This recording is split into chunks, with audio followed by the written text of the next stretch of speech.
All right. Looks like we are live. For those of you listening in our online classroom, if you can tell me. All right. Oh, now looks like we are live. 1 second. For those of you listening. Okay, can you guys still hear me? Great. Okay, I just don't want to get that feedback from the live there. All right, well, welcome to today's our Wednesday Women of the Light online class and coaching call.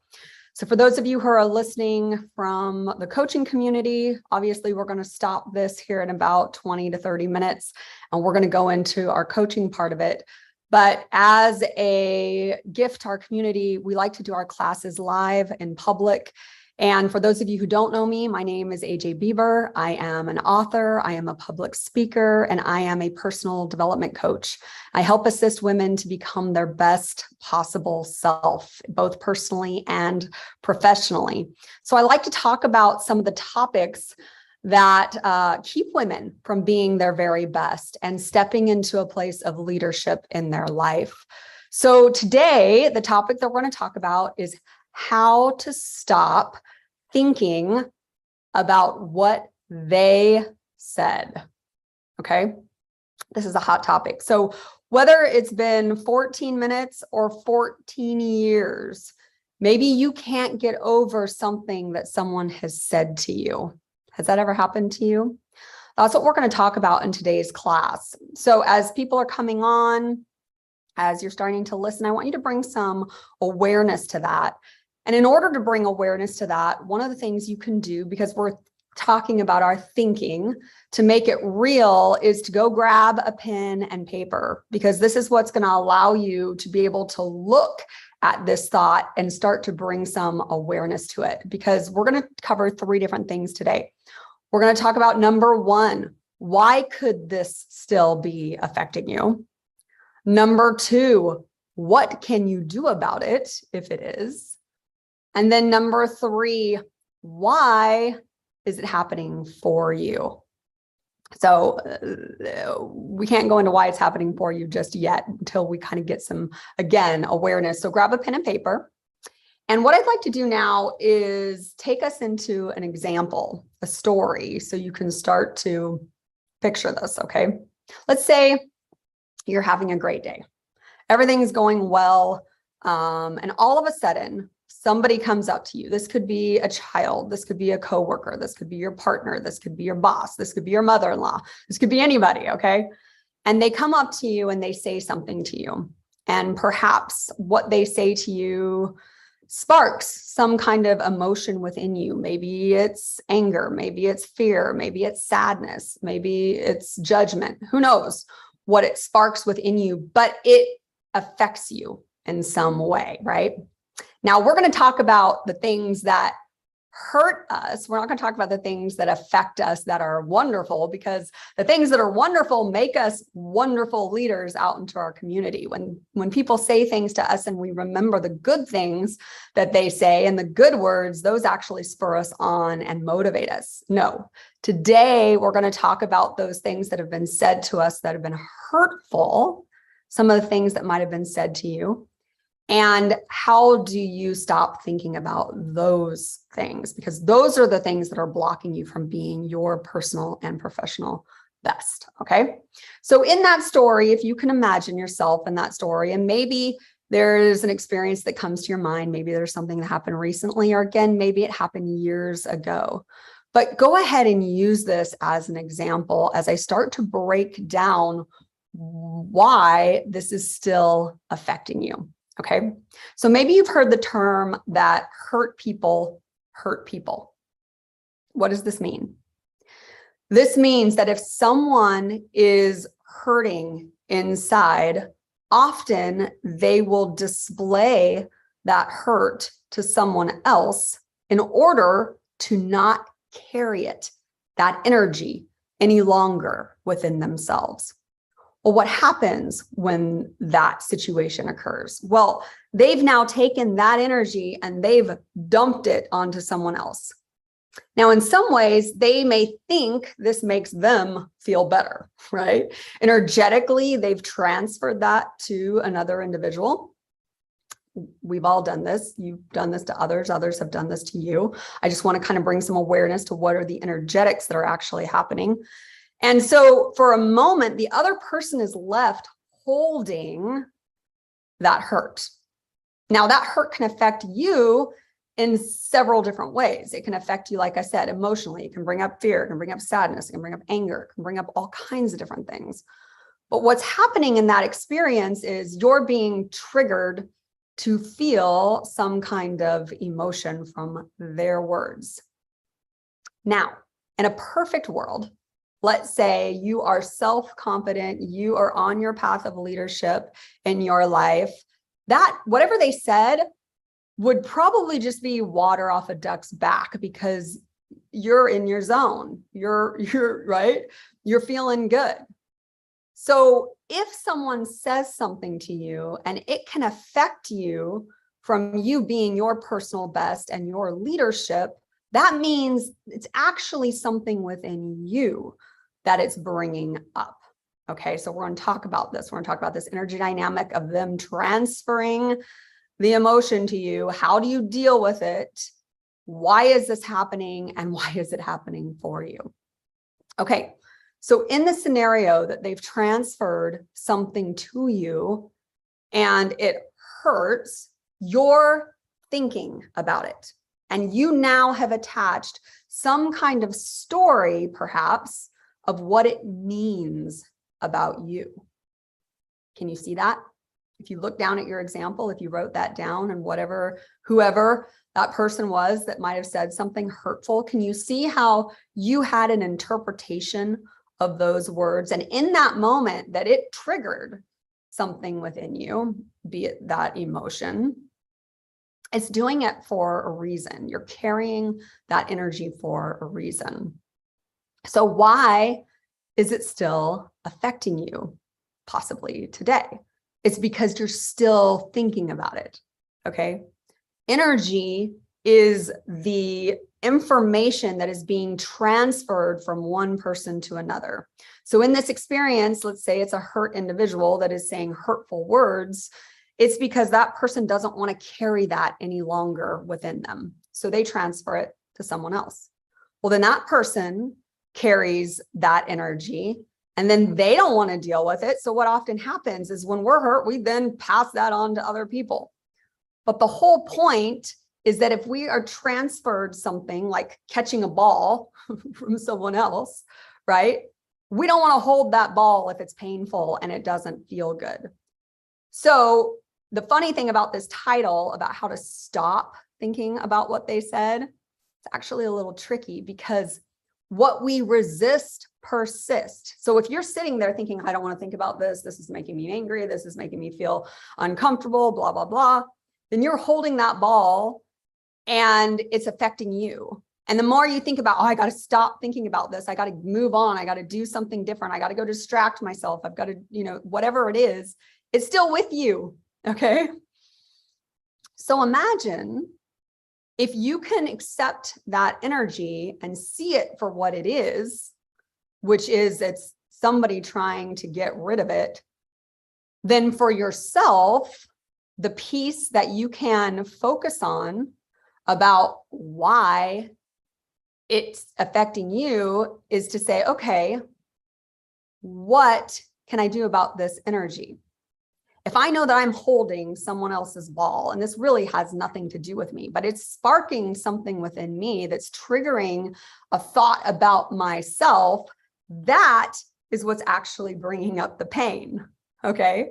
Or if you're thinking, that they're thinking something else, right?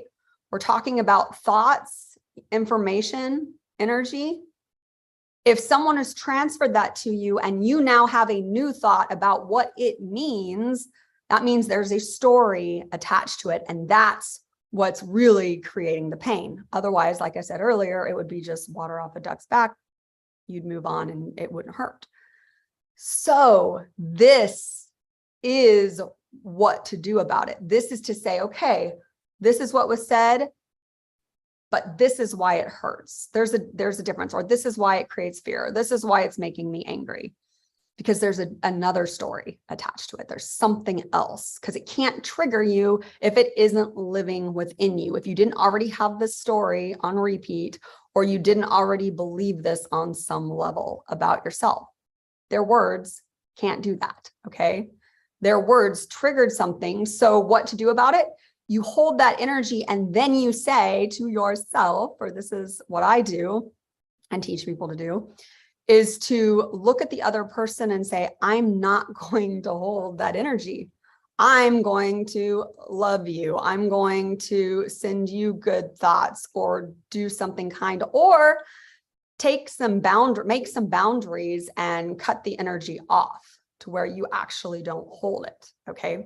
That's what you want to do in those situations in order to do something about that. Then you will stop thinking about it. But if you can't stop thinking about it, it's not because of them. Because guess what? They moved on, didn't they? They may have said something hurtful and then their life goes on, and they can turn around hour, 3 years later, and you can say, you know, you said that to me and it really hurt me. And they'll be like, what? I don't remember saying anything. It's gone. That energy's gone. The only reason you may be holding on to it is because that one story that can trigger that pain, if you can't transfer something back to another individual with kindness and love and acceptance, if you can't do that, it actually has more to do about you. And so that's why it's showing up for you. So that's our third thing that we're talking about today. Okay. So why is it still affecting you? It can only affect you if there's a deeper story that you're holding within yourself. Otherwise, you can very easily not harness that energy, send good thoughts to them. But let's say you're triggered. Let's say you're not feeling good thoughts. Immediately, it triggers something within you. Typically, it triggers something in your body. So start to pay attention to where you maybe feel tension, to where you feel, maybe sometimes people's stomach gets upset, or they feel their shoulders tighten up. The body is a large part of communication when it comes to our triggers. So if you can recognize that, then what you can do is take some deep breaths, relax, recognize that the only person that can hold on to this energy is you. They've moved on, and then send them love and kindness. It's the only way to change that energetic dynamic. But if you can't do that, then you're going to do that for yourself. And that's what this third part is about. That's why it's showing up for you.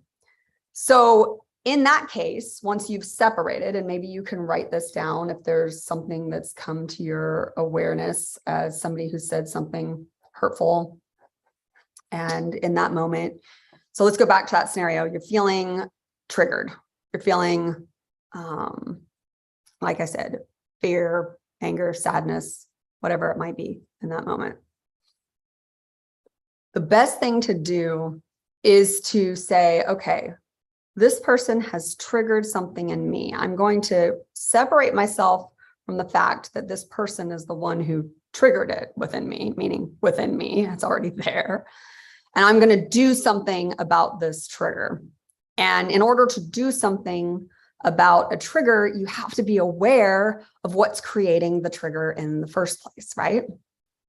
So the way to become aware of what's creating that trigger is to realize that there is a deeper story connected to that.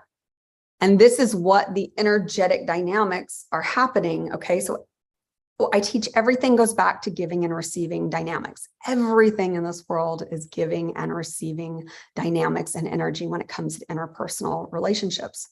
So the moment you recognize that it may be a story about yourself, you can separate from the other person. And this allows that resistance to fall away. You're no longer resisting them, right?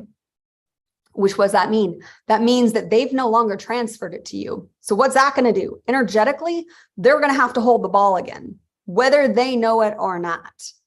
When you send the ball back with love, you're clearing yourself energetically of whatever they triggered. Then you can go and actually do something about the trigger later on as you want to go deeper and gain some self-awareness and personal development. And that's a lot of the tools that I teach. But let's talk about in that situation, what's happening energetically. If you decide not to receive it, meaning, okay, actually you are receiving it, you're saying, thank you for triggering this within me because there's something within me that this trigger is showing up for me to become better, to become a better version of myself, right? Of yourself. Then what happens is that you're able to transfer the energy back, because when you're not holding it and you're saying thank you, you're no longer resisting it. And then energetically, here's what happens. They, on the other hand, have to either carry that ball, meaning they carry the weight of how that might have affected you, or they go on and do it to someone else and maybe they have some kind of reaction. A lot of times when someone is wanting to hurt someone, all they're wanting is energy. They want your attention. That's what energy is. They want to share information with you to get your attention. If you don't give them attention, guess what? There's no longer a transaction happening for them that makes them feel worthy to be able to say those things to you or to make it right. Instead, when you set up a boundary and energetically you say, okay, if this is triggering me, it has something to do with me, not them, right? And you can energetically stop thinking about it and think about why it's happening for you. Do you get that? You see that difference? Okay, so we're going to go a lot deeper into this in the coaching community. I can already see. Yes. So in our online classroom, we have Q&A. If you're watching this live, you can put any questions that you have in the comments in the YouTube thread. And I usually read those on Thursdays and get back to people. But I think that covers pretty much what we wanted to talk about today. And that is how to stop thinking about what they said. When you know that you have control of that, and when you know that if it's still showing up years later, that actually has more to do with you. And when you know that whatever it is they said isn't about what they said, it's about the story that you've attached to it that has something to do with yourself, then it absolves you from anything that you have attached to that other person, right? So I give an example in Ignite the Light, for those of you that are students, that of an example of someone who said something to me about my body that was really hurtful. And for years, I hid that part of my body. I had judgments about that part of my body. I never felt comfortable because someone said something about that part of my body. And it haunted me for a very long time. But what I'm here to share with you is that it can have zero power over you once you understand the underlying story that's attached to their words. Okay. And then you actually can see why it's happening for you. So, yep, we're about 20 minutes into this. So I'm going to go ahead and close out today's broadcast. Again, for those of you watching live, feel free to share any of your questions in the comments below. You can always reach out to me. I'll post my links after our coaching call today. Also, if you want to learn more about these techniques, you can go to my website. We offer a free 1-week trial of Ignite the Light where you can go in, you can check out one of the modules, you can see how this works, but you can find out why these triggers in your interpersonal relationships are showing up for you to become your personal and professional best. So thanks for tuning in today. And for those of you that are in the classroom, stay tuned. I'm going to just go ahead and close out our live stream. Thanks, and I'll see you next time.